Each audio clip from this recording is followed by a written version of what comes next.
Elon, my dear friend, we're honored to have President Trump. We're honored under the sponsorship and guidance of His Royal Highness to celebrate a U.S.-Saudi and a Saudi-U.S. relationship that is 92 years old, about how we move from an oil-based economy to an innovation-based economy powered by wonderful technologies that definitely you're one of the pioneers in this industry.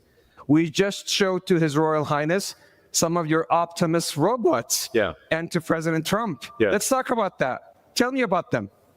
Yes, so we just showed several of our Tesla Optimus robots to His Highness and President Trump, and I think they were very impressed. In fact, one of our robots did the Trump dance, which I think was pretty cool. The YMCA, yeah? Yeah, to YMCA. So yeah, our robots can dance, they can walk around, they can interact. I think we're headed to a radically different world. I think a good world, an interesting world. My prediction actually for humanoid robots is that ultimately there will be tens of billions. I think everyone will want to have their personal robot. You can think of it like as though you had your own personal C-3PO or R2-D2, but even better. Then who wouldn't want to have their own personal C-3PO, R2-D2? That would be pretty great. I also think it unlocks an immense amount of economic potential, because when you think about what is the output of an economy, it is productivity per capita times population or capita. Once you have humanoid robots, the actual economic output potential is tremendous. It's really unlimited. Potentially, we could have an economy 10 times the size of the current global economy, where no one wants for anything. Sometimes in AI they talk about universal basic income. I think it's actually going to be universal high income, where anyone can have any goods or services that they want. A science fiction book recommendation that I have, which I think is probably the best envisioning of an AI future, is the Culture books by Ian Banks. Very highly recommended for a non-dystopian view of the future. Now, there obviously are some risks, which illustrate perhaps if we don't do this right, you could have like a James Cameron sort of movie, Terminator. We don't want that one.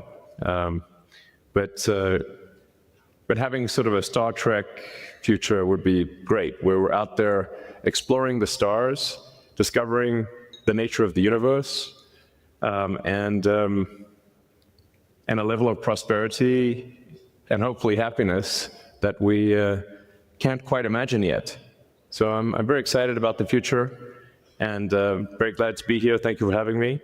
It's our absolute pleasure. And His Royal Highness was talking to you about his vision and his dream to increase productivity for the Kingdom of Saudi Arabia and power up the region and the whole world with robotics, but also on robo-taxis. So how are we doing on robo-taxis?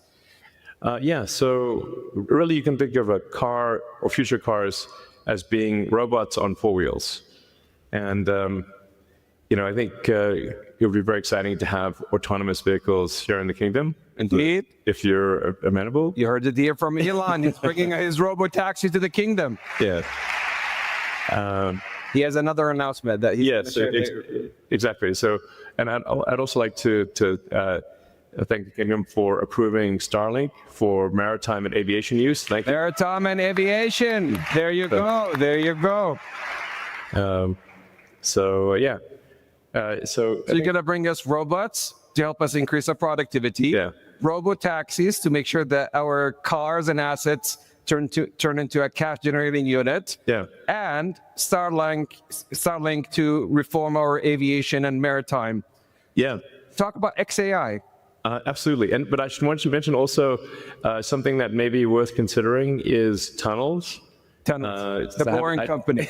I have this company called The Boring Company, which sounds kind of boring, but it literally bores tunnels.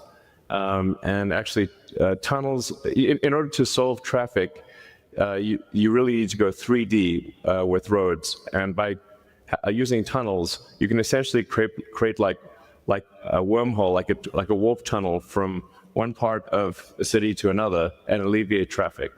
And we've actually already done this proof of concept in Vegas. So there are working tunnels in Las Vegas that you can use where that'll just, it feels like teleporting from one part of Vegas to another. So I always say that, my joke is like tunnels are underappreciated. It's a bit of not always a hit, but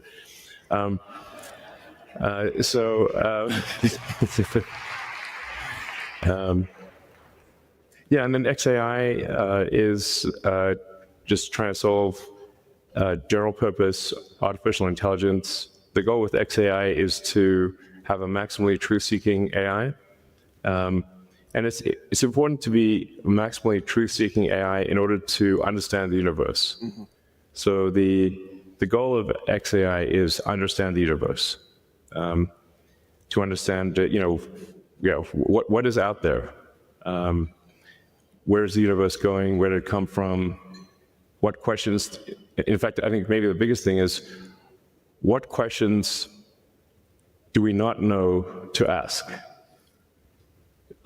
Once you know the question, the answer is usually the easy part. So the goal of XAI is to help understand the universe and that's the goal. And help people answer any questions along the way, of course. But that's my philosophy. My philosophy is one of curiosity, just trying to understand the nature of reality. So I know you had a long day, but we also have the Honorable President and His Royal Highness Musaidi hitting the stage soon. Yes.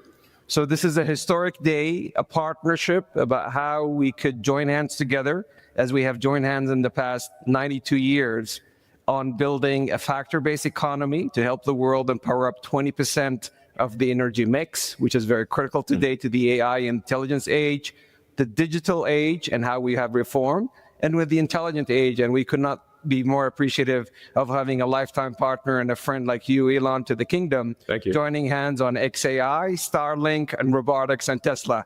Thank you so much on behalf of the whole kingdom, and we look forward to continue the partnership.